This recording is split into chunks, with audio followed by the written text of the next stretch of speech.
Monster Hunter World Iceborne's endgame can be a challenge for the best of hunters out there, but with the right weapons and builds, even endgame tasks can easily be achieved. I'm Darcblade, and we're back with even more amazing builds for Monster Hunter World Iceborne. In this episode, we're going to be taking a look at endgame builds for the Lance. The Lance is a very defensive weapon. Having the largest and most capable shield in the game, it's able to withstand pretty much all incoming attacks. But it shouldn't be discounted when it comes to dealing damage. With accuracy, you can pinpoint your attacks to hit weak points to deal the most damage. The builds I use tend to capitalise and utilise all aspects that the Lance has available to it, making for defensive builds, offensive builds, elemental builds, and more. But a disclaimer for this series though, these builds are aimed for endgame hunters, who have completed the main story and have access to all armours and weapons the game has to offer. A large jewel collection is also desirable, but you can always swap out jewels here and there if you do not have what is shown in this video. So the first build I use is the tanking health regen build. This build is a highly defensive build, which provides us large amounts of health regeneration, maximum guard capabilities, whilst at the same time providing a little bit of damage output. So for this build you'll need the Fell Shroud Helm Beta, the Fell Shroud Mail Beta, the Ruinous Vambraces Beta, the Ruinous Coil Beta, and the Garuga Grease Beta. I'm also using an Ironside Charm 5, and for my weapon I'm using the Ruinous Perdition. This is the Ruiner Nergigante Lance. This has a health regen augmentation, affinity increase augmentation, and then an augmentation of your choice, to which I've gone for a defense increase augmentation. As always with these videos, when it comes to your specialized tools, your mantles and boosters, these are down to personal preference. So when it comes to the jewels, a reminder, depending on what you have available, you may have to swap out some jewels here and there, but I've gone for a Vitality Jewel to max out health boost, Tenderizer Jewels to max out the weakness exploit, a Flawless Jewel to max out peak performance, a Recovery Jewel for the recovery speed skill, Medicine Jewels to max out the recovery up skill, Challenger Jewels for some points in the Agitator skill, an Attack Jewel for some attack boost, and finally a Phoenix Jewel for the Coalition skill. As for the jewels and the mantles, these are down to personal preference, to which I've simply gone for hard defense jewels for some defense boost. So if you've done what I've done here, you should have a build with 150 health, 100 stamina, which will be 200 health and 150 stamina when you're on a hunt and taking all your relevant consumables. You have an attack of 792 with white sharpness. You have 25% base affinity, which can be 75% affinity, so long as you're attacking monster weak points that have been tenderized through Clutch Claw attacks first. This can be even more when the Agitator skill kicks in. You have a dragon rating of 210 with high Elder Seal, and you have a very strong defense of 940 that is strong against water and ice, neutral against fire, but unfortunately weak to thunder and dragon. As for the skills, you have Agitator level 5. Agitator is a wonderful skill that kicks in when a monster becomes enraged, giving a hunter an increase to their raw attack as well as affinity. You have Guard level 5, increasing the block capabilities of the Lance. The higher the guard level, the less the knockback when you block an attack, and this will also reduce the stamina cost for blocking that attack. Normally with the Lance, to pretty much successfully block most attacks in Monster Hunter World Iceborne, you only need to go to guard level 3, but with guard level 5 you're pretty much capable of blocking any attack with minimal reaction. The only exception to this is of course unblockable attacks. Anyway, you have Attack Boost level 4. Attack Boost is a skill that increases our raw attack, but at level 4 or above it also provides us an extra 5% base affinity. You have Health Boost level 3, which allows us to get our health to that potential 200. You have Recovery Up level 3. Recovery Up is a skill that increases the amount of health we recover through healing methods and techniques such as drinking potions or the health regen augmentation on our weapon. You have Recovery Speed level 3. Recovery Speed increases how quickly we can regenerate our health over time, but this normally only applies to when we have a red portion of health on our health bar. However, with this build there is a set bonus that allows us to do the entirety of the health bar, but we'll talk about that in a minute. Anyway, you have Weakness Exploit level 3. Weakness Exploit is a skill that allows us increased affinity when we're attacking monster weak points, and should those weak points be tenderized through Clutch Claw attacks first, this increase is even more. At level 3 you can get it to a potential 50% extra affinity. You have Peak Performance level 3, which is a skill that increases our raw attack by a large amount, so long as we have full health. And with the health regen capabilities of this build, Peak Performance comes in quite useful. Anyway, you have Critical Eye level 2. Critical Eye is a skill that increases our base affinity. You have Earplugs level 1, a byproduct of the armor we're wearing. Basically, Earplugs allows us to ignore monster roars, and at level 1 it will only apply to very minor monster roars. But seeing as the Lance can pretty much block monster roars, you shouldn't need Earplugs too much. Anyway, you have Dragon Attack level 1, again another byproduct of the gear, but as we are using a dragon weapon, this increases the dragon rating and damage of this build. You have Guard Up level 1, which allows us to block unblockable attacks. Normally when performing the power guard with the lance, you naturally gain this skill, but that maneuver can take a while to pull off. And should an unblockable attack be incoming quickly and whilst you're unprepared, Guard Up will allow us to still block that unblockable attack with your standard block. Anyway, you have Coalescence level 1. Coalescence is a skill that kicks in after you remove a blight from your hunter. So say you're afflicted by Fire Blight, once you roll around and put it out, Coalescence will kick in, increasing your raw attack, elemental attack and ailment rating. And finally, when you're in your mantles, you'll have Defense Boost level 6, increasing our defense rating. But as for the set bonuses, you have 2 of them. First of all is Val Soul Vein, Super Recovery. This allows our health to recover naturally over time for the entirety of the health bar, so it goes past the red portion, which is normally the only part of your health bar that will regenerate over time on its own. And this also works in unison with recovery up as well as recovery speed, so it gives us a constant heal over time effect. You'll also have the Nergigante Ambition Hasten Recovery, which allows us to restore our health when we attack a monster, and this does work in unison with the health regen augmentation as well as the recovery up skill, giving us a lot of health regen options. So there you have it. As you can see, it is a very strong defensive build. Whilst yes, it does have some offensive capabilities, this build's main strength is in survival. But every build has its pros and cons. The biggest pro for this build, of course, is its health regen options. Having a natural heal over time effect, coupled with attacks that allow us to heal ourselves, it means that rarely should we have to sheath our weapon and drink a potion. It also means that we should be able to activate peak performance quite often, increasing our damage on a hunt. The other pro for this build is its blocking capabilities. Thanks to having Guard at level 5 as well as Guard Up, it means that we can pretty much block any attack in Monster Hunter World Iceborne. Just remember to keep an eye on your stamina. And the final pro is that even though we are using a dragon weapon, this build works against pretty much any monster. The dragon rating on the Ruinous Perdition, the Nergigante Lance, isn't the strongest point. The strongest point is its raw attack. And thus, like I said, it can be pretty much used against any monster. Of course, if they are weak to dragon, then this build is going to be even more efficient. But unfortunately, every build does have cons. The 2 biggest ones for this build is, unfortunately, it is a jewel heavy build, requiring a lot of jewels to max out all the skills involved. And the other con is, unfortunately, if you wanted to swap the weapon out, this build doesn't really work with weapons that do require any form of handicraft. But regardless, this is a comfy build to use, it has lots of survival options, and it shouldn't be counted out when it comes to DPS either. And for me, this is one of my personal favourite Lance builds. Which moves us on to the next Lance build, which is the True Element Acceleration build. This makes use of the True Element Acceleration skill, which is found on the Namiel set, making it a strong elemental build. So for this build, I'm using the Golden Headdress Beta, the Tentacle Coil Beta, the Tentacle Gloves Beta, Tentacle Coil Beta, and the Tentacle Greaves Beta. I'm also using a Handicraft Charm 4, and for my weapon I'm using the Glavenus Granite. This has a health regen augmentation and then an elemental up augmentation. As for your jaws, you've got a bit to play around with here. First of all, you have to take Blaze Jaws to max out the fire attack of this build. If you are using a different weapon with a different element, then you will replace the Blaze Jaws to match whatever element you are using.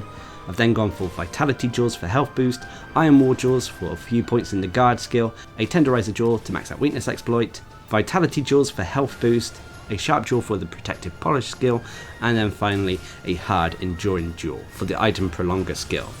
As for the jaws on the mantles, I've simply gone with Challenger Jaws to give us some points in the Agitator skill. So if you've done what I've done here, you should have a build with 150 health, 100 stamina, which would be 200 health and 150 stamina when you're on a hunt and taking all your relevant consumables. You have a raw attack of 633 with purple sharpness. You have no affinity, although this can be potentially 50% when you're attacking monster weak points that have been tenderized through clutch claw attacks first. You have a fire attack of 780 with a strong defense of 917 that is strong against water and thunder, but unfortunately weak to the other elements. As for the skills, you have Fire Attack level 6. Fire Attack increases the fire rating and damage of this build, and if you were to use a different weapon with a different element, Fire Attack would be replaced with whatever element you are using. You have Handicraft level 4, increasing the sharpness of whatever weapon we are using, and the Glavenus Granite needs Handicraft in order to get to purple sharpness.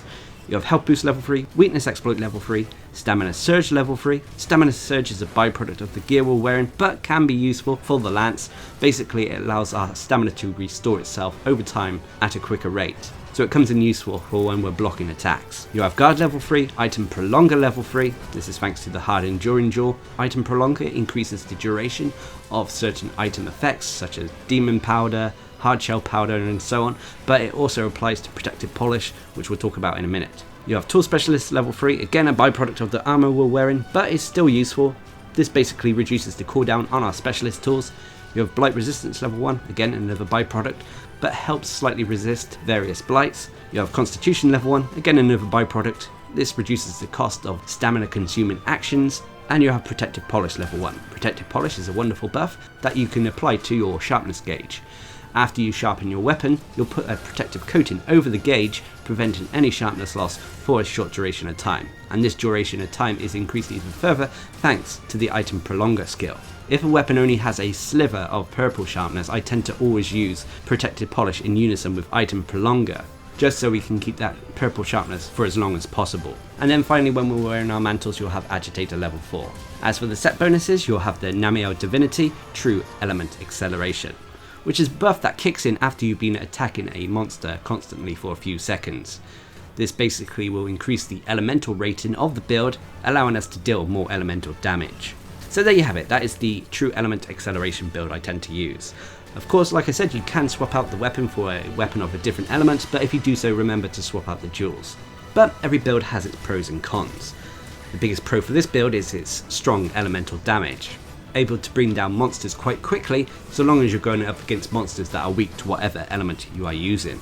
On top of that, it's a build that has quite a few quality of life skills. Thanks to having Item Prolonger, Tool Specialist, Stamina Surge, Health Boost and more, it all adds to making the hunt feel a lot more easier.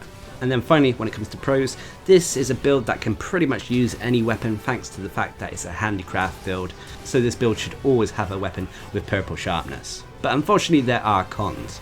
The biggest con for this build is it's a low affinity build. Whilst yes, it does have Weakness Exploit, that is really the only affinity based skill it has. But despite that, your DPS output should still be quite strong thanks to True Element Acceleration and the other skills we have.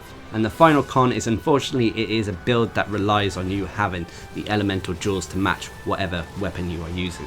And these are the level 4 elemental jewels as well, which at one point were quite rare, but they're a little bit more common now. But still, if you're coming fresh into endgame, you may not have access to them. But regardless, if you're looking for a strong elemental build, and maybe you're not too much of a fan of the clutch claw mechanics and having to tenderize monster body parts, then this build may be for you. Just remember to take into account a monster's elemental weaknesses and counter it with the right element, and you should experience some nice hunts. Which brings us on to the next build, which is the True Critical Element build. This build is all about high affinity and the True Critical Element skill. So again, it's a damage focused elemental build.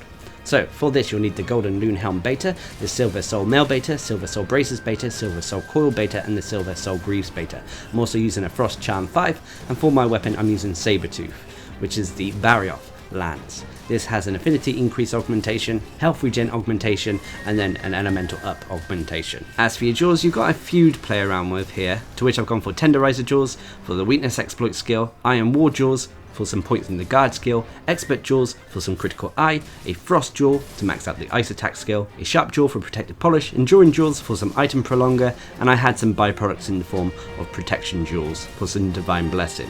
As for the jewels on the mantles, I've gone for Iron War and Expert jewels. So if you've done what I've done here, you should have a build with 150 health, 100 stamina, which will be 200 health, and 150 stamina on a hunt when you're taking all your relevant consumables. You have a raw attack of 610 with white sharpness. You have 55% base affinity, which can easily be 100% so long as you're attacking monster weak points, especially if they have been tenderized through clutch claw attacks first. You have an ice rating of 680 with a very strong defense of 939 that is very strong against fire and dragon, but unfortunately weak to the other elements. As for the skills, you have ice attack level 6, increasing ice rating and damage of this build. Just like the previous build, if you are using a different weapon with a different element, this will be replaced to match whatever element you are using. You have Slinger Capacity level 5, a byproduct of the armor we're wearing, which increases the amount of slinger ammunition we can have We have health boost level 3, critical eye level 3, which can be potentially level 5 while we're wearing our mantles. We have crit boost level 3. Crit boost is a skill that allows us to deal more damage when our hit crits a monster, but this only applies to the raw attack portion of a hit. Hits in Monster Hunter World can be divided into a raw portion and elemental or element portion. So like I said, this only applies to the raw attack portion of a hit. Anyway, you have weakness exploit level 3, guard level 3, which can be potentially level 5 while we're wearing mantles. You have item prolonger level 3, windproof level 1, this is a byproduct of the gear. Windproof basically allows us to resist minor wind effects and attacks. You have divine blessing level 1, divine blessing gives us a small chance of receiving less damage when we take a hit from a monster. And finally you have protected polish level 1. As for the set bonus, you have the silver Rathalos essence. For wearing 2 pieces of the armour, you have the Slinger Ammo Secret, allowing the Slinger capacity skill to go up from level 3 to a maximum of level 5. And more importantly, for wearing 4 pieces of the armour, you have True Critical Element. True Critical Element greatly increases the elemental damage of an attack when it crits a monster. So think of it a bit like crit boost, but for the elemental portion of our attack. And as our build has a strong elemental value, this greatly increases our damage potential. And on top of that, True Critical Element is even stronger than the base version of Critical Element. So there you have it. As you can see, again it is a very strong DPS build, and this is one for players who don't mind tenderizing monster body parts. But again, there are pros and cons to every build.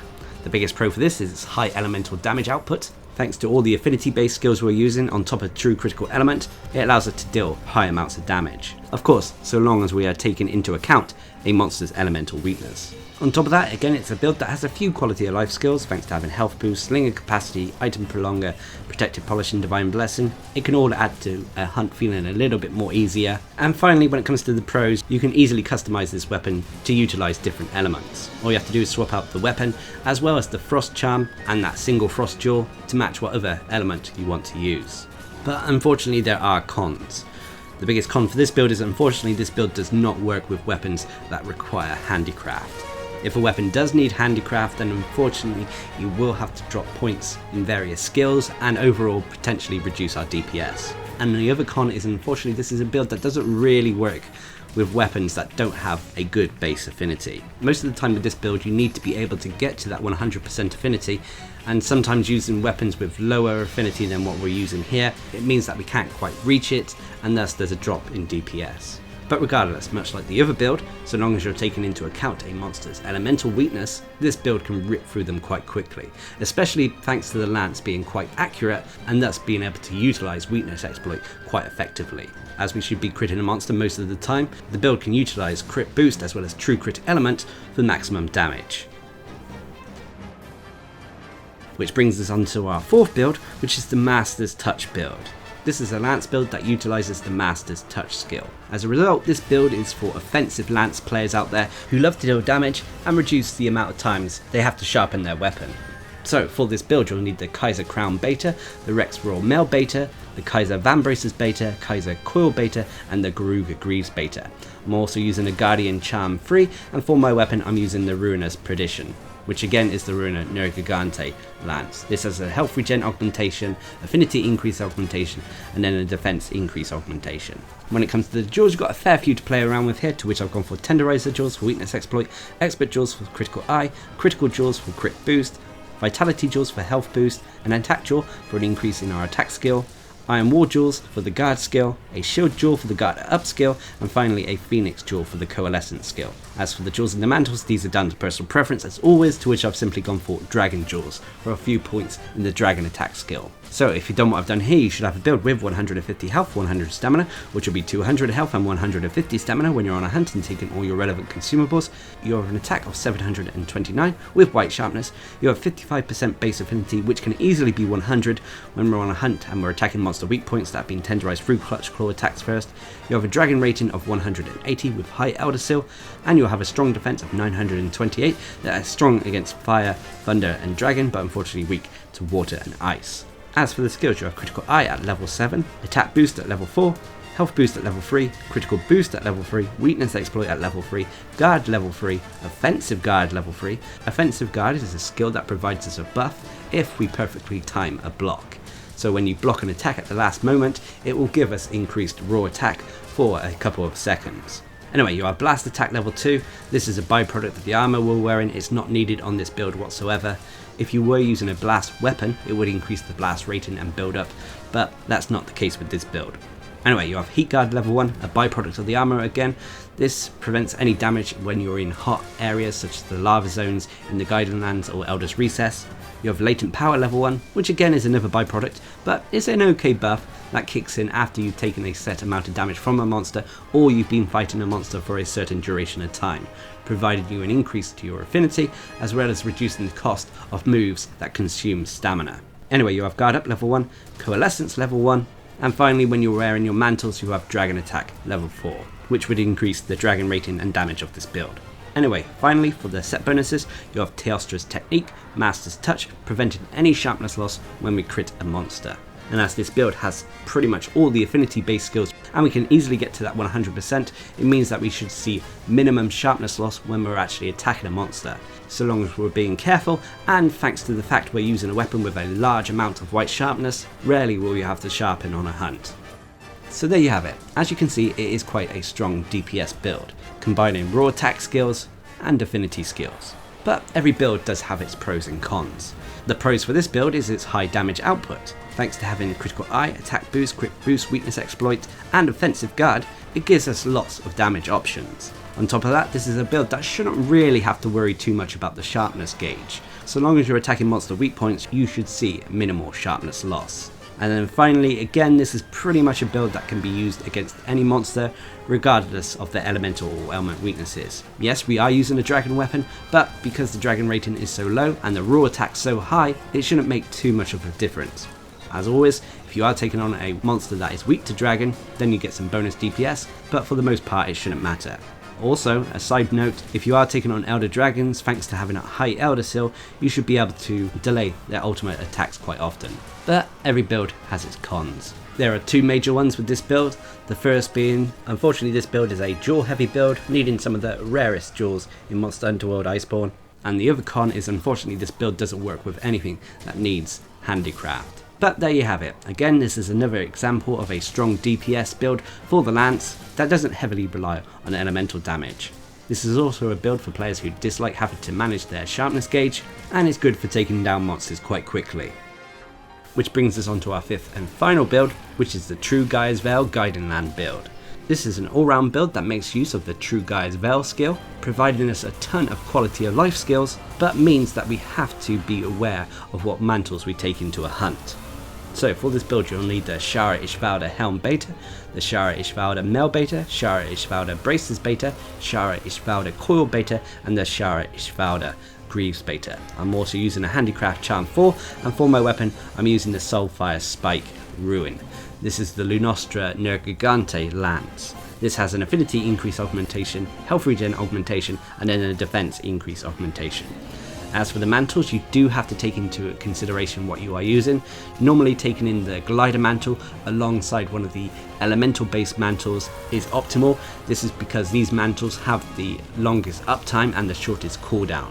The ultimate aim of this build is to have a mantle on for pretty much the entirety of a hunt.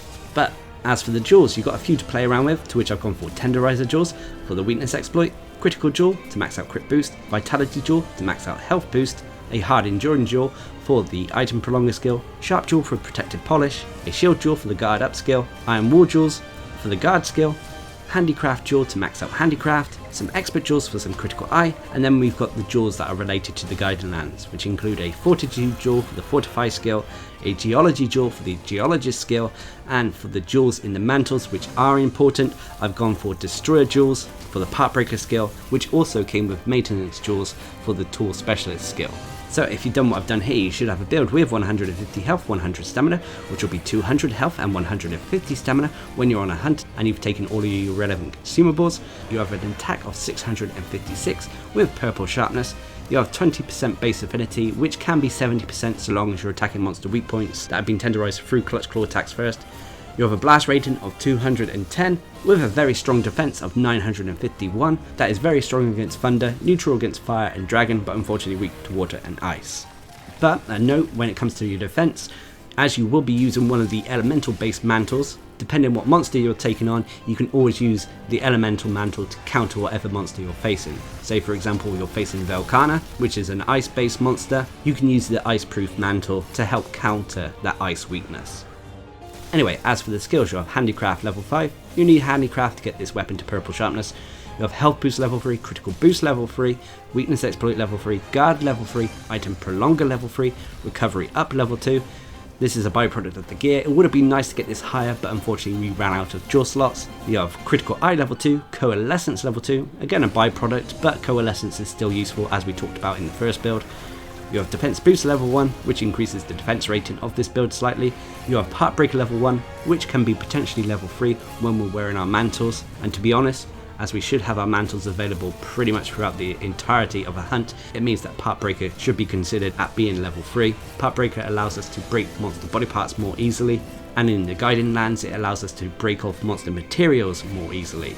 Anyway, you have Fortify level 1, which is a useful skill in the Guiding Lands. Fortify is a buff that kicks in after we faint, increasing our attack and defense up to a maximum of 2 times. You'll also have Geologist level 1, which at the time of this video is a useful skill in the Guiding Lands as it allows us to loot monster materials twice instead of just once, at least from the high tier monsters.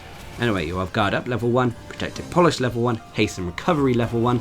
Haste and Recovery is normally found on the Nergigante set bonus, but it's also found on the Soulfire Spike Ruin, allowing us to restore our health when we attack a monster, and this does work in unison with the health regen augmentation and the Recovery Up skill. Anyway, finally you have Tool Specialist level 2 when we're wearing our Glider Mantle, reducing the cooldown on our specialist tools, so it should help the cooldown on the Elemental Mantle while we're wearing the Glider Mantle, pretty much allowing them to be in unison with one another. When I say in unison, it means that when one is about to run out, the other one should be off cooldown, allowing you to rotate them pretty much constantly. And finally, for the set bonuses, you have the Shara Ishvalda Divinity True GAIA'S Veil. This is a buff that kicks in whenever we are wearing a mantle. Thus the importance behind the mantles on this build. Basically, True GAIA'S Veil is a buff that kicks in when we're wearing our mantle, providing us with maximum tremor resistance, allowing us to ignore pretty much all tremor attacks. You have Earplugs level 5, allowing us to ignore all monster roars. You have Maximum Windproof, preventing reactions from wind attacks in that. And you have Maximum Flinch Free, allowing us to ignore all small attacks and tripping attacks. So there you have it, that is the Shara Ishvalda GAIA'S Veil Guiding Lands build that I tend to use. As you can see, this is a bit of a jack of all trades build, so it's designed to be used against pretty much any monster in the Guiding Lands without having to constantly go back to camp and change your loadout. But of course there are pros and cons to every build. The biggest pro for this build is it's an all-round build.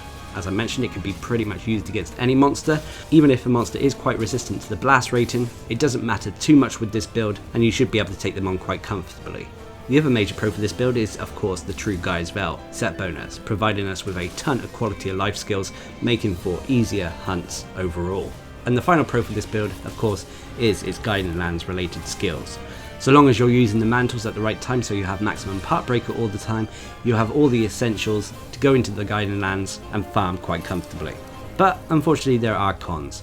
The main one for this build is unfortunately it is a build that relies heavily on mantles. And if you don't have the upgraded mantles that allow you to socket jewels in them, then this build isn't going to work for you.